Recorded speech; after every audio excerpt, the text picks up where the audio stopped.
show you a model that was published a few years ago, and it's being used for a lot of research at the moment.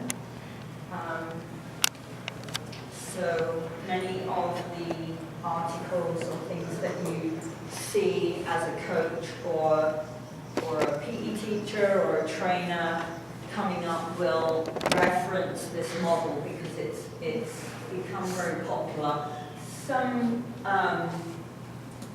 There's some people that are trying to use a different model to show that this one really doesn't work the way it's being presented. But I quite like it. I think it's a good way of thinking about how do we tackle some of the problems we're seeing with motor skill level and overweight and obesity. So the idea that the researchers started with was that they believed, and they're good friends of mine, and a couple of us came from the same university, so it's not surprising that we all have the same kind of ideas and background, but that developing skill level for movement when the children are young is really important to getting them engaged in physical activity and improving their self-esteem for moving, improving their perceived competence, and that what we can create when they're young is going to feed into what we see happen across later childhood and into adolescence. So the model looks like this. See if I can make it a bit bigger, because that would be useful. There we go. That's what we need. One more.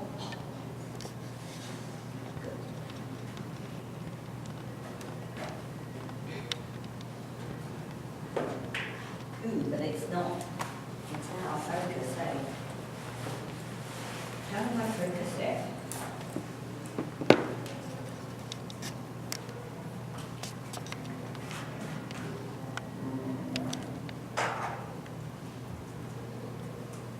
Alright, it's going to have to be a little out of focus. I can't see a button on there for focusing. So, the model includes early childhood, middle childhood, and late childhood groups. And what they did a lot of research. They used they did a meta-analysis of some older research, and then they ran a lot more looking at motor competence, so using the TGMD, using movement ABC to assess skill level, and then they used heart rates and observation tools to measure physical activity for the children. And what they found with the early childhood was that, so if we look at this arrow here, that physical activity drove motor competence. So the more physically active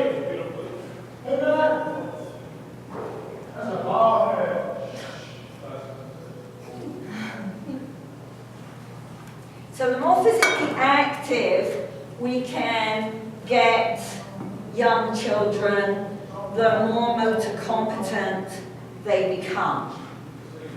Okay? What's interesting about the model is that this flips.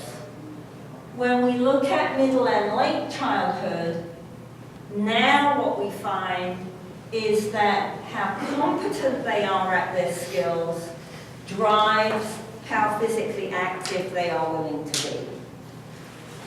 Okay? And then they built the model from that idea. Okay? So we've got some interactions between perceived motor competence and health-related fitness, motor competence and physical activity. And then the key behind all this is trying to tackle overweight and obesity and health issues in the population. So we know that there's quite a link between physical activity and the risk of obesity. Right? So the higher the physical activity levels for an individual, and the higher their motor competence, and therefore the higher their perceived competence, the more likely it is that they will develop healthy weight. Okay? The lower their physical activity levels are, the lower their motor competence is, and the lower their perceived competence for movement is, the more likely they are to develop unhealthy weight or obesity. Okay? And these both then feed back to motor competence and physical activity. If I have a healthy weight, then we get what the researchers call a positive spiral of engagement. If my weight is healthy, I like moving. It's easy to move. I enjoy moving. And so we get a very positive feedback loop into the model. The more I move, the more competent I become. The more competent I am, the more activities I'm willing to try, the more I'm likely to repeat this positive spiral. Okay? Sadly, we have the opposite going on as well, right? If I develop unhealthy weight or I'm obese, movement isn't fun. Movement is difficult, it's very hard work, it's uncomfortable, and so we develop a negative viewpoint and we disengage from moving as much as we can. Right? So we develop this negative spiral of feedback into the model. The less I move, the more I disengage, the worse my motor skills are going to be, the less physically active I'm going to be, and the more likely I am to develop further unhealthy weight or obesity. So I really like the model. I mean, it talks to my belief of what I'm doing on the playground with the children. Okay? And since my population of choice for research is toddlers and preschoolers, then it gives me something to work with. It's why I'm really keen on making sure that we can get them as physically active as possible, because according to this model, the more active they are, the more likely we are to improve their motor skills. Okay?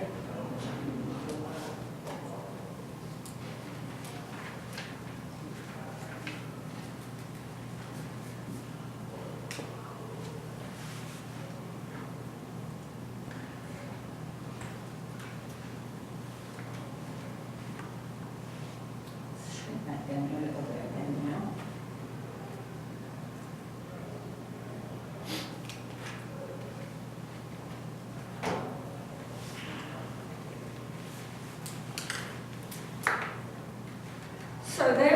research then indicates that motor competence plays a key role in facilitating physical activity across childhood and into adolescence. And we've already talked about the fact that the more active we are as children and teenagers, the more likely we are to be active adults, right? And this negative spiral of disengagement then involves low motor competence, which chronically will drive lower physical activity levels because it's not fun being physically active. You know, even in your lifestyle activity, we don't even have to go to sport and exercise here.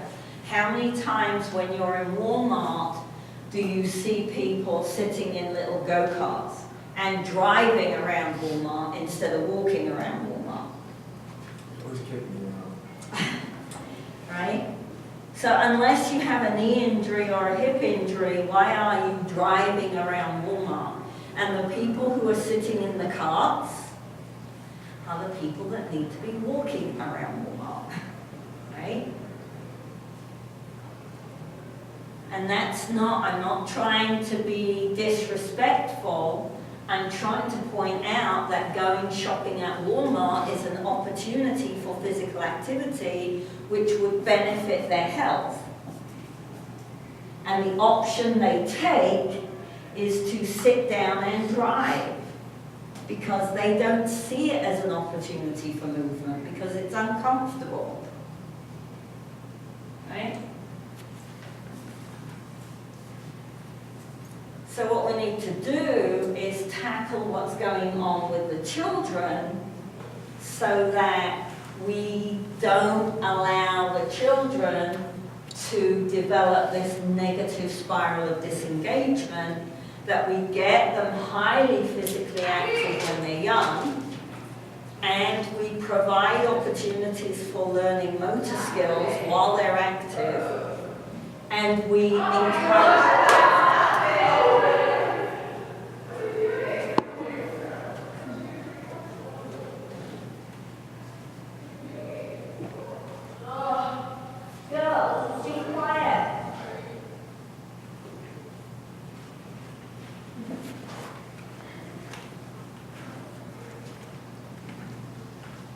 So that we encourage them to develop this positive spiral of engagement.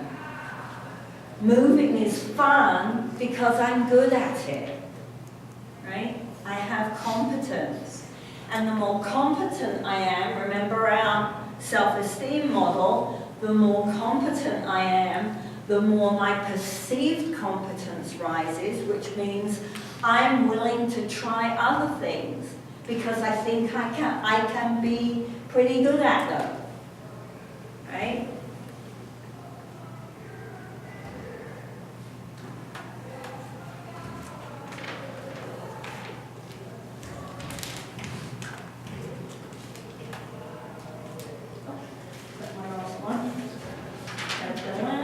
So, there are a couple of different articles out there by these authors. The main author is Dave Stodden. Dave Stodden and Jackie Goodwin were the main authors. And they wrote, their initial article was published in October 2007 in JOPED, which is a teacher practitioner journal. So this is a very easy read about the model. The version of the model here is a little simpler because they then developed it further for the more research-based article that was published the following year. Okay, so up on Blackboard I have the easy article for you to read if anybody reads it and would like a copy of the more complicated, more techy article. I have that, and I'd be willing to give you a copy of it because it's really interesting. All right? So as I said, this model is now being utilized by a lot of different researchers in motor development and motor learning as a way of framing their data collection and looking at the link between skill level, physical activity, and overweight and obesity. And there's tons of research money out there at the moment for overweight and obesity, right? And the people who provide the funding don't want to fund skill level because they don't understand the link. But the money is there for overweight and obesity, and so we can steal that money and still do our movement stuff because we can show why it's improving, or hopefully would improve, overweight and obesity for these children, right? It's also why I want you guys out on the playground with an age group that you might feel is a little old to play with, right? Because that's the age group where we can start to make the biggest impact. The research keeps showing us if we can get them more active when they are young and get them enjoying being active, then we've got a better chance of keeping them active through school and into college. And then you come to college and they decide to cancel anything to do with movement for anybody who isn't a PE student. Right? And this is the problem. This is what we're fighting. When they have to cut a class, they don't cut English, they cut PE. Right? When I came here, so this is what, my 13th year? When I came here, the undergrad degree plan required HPE 142 for everybody. It was in the Gen Ed. When it was removed from the Gen Ed, it was kept as a degree requirement. When they decided that in order to make you smarter, you had to do less schoolwork and they cut your degree hours down to 120, guess what got cut? Right? And this is what we're fighting. They are cutting PE in school. They are cutting recess. I was speaking yesterday to the wife of the football coach, and they removed their children from Portales school system because they got PE once every 6 to 10 days because the school system was making the PE teacher do so much other stuff, she wasn't available to take PE. Right? That's what's going on. And that is not going to provide a positive spiral of engagement. So the overweight obesity problem is going to get worse before it gets better. We're creating this. We are creating it. We are creating it. And right?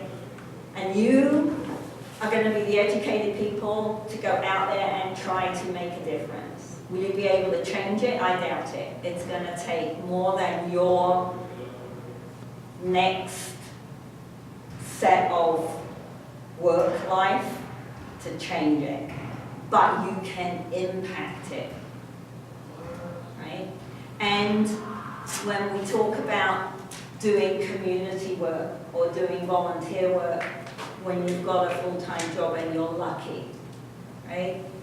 That could be going into the local childcare centre and running a PE class once a week. Or it could be going to the kindergarten if they don't have a PE teacher and running PE once a week. Or it could be going to the rec centre and volunteering time to help the children be more active at the rec centre. Or when you have kids. Or when you have kids, what are you going to do with your kids? Right? Generally, as a population, we're not the ones that keep our kids sedentary, because we don't want to be sedentary, right? But it's How not, are you going to parent? Are you going to throw a phone in front of their face, or are you going to actually go and play with them? go play with them. Play, model, right? How many times have I said on the playground, you can't stand there and supervise. It doesn't matter how enthusiastic the supervision is. They need modeling, right? That's what their little brains need, modeling. Okay? All right. Have a super weekend, people. I will see you on Monday.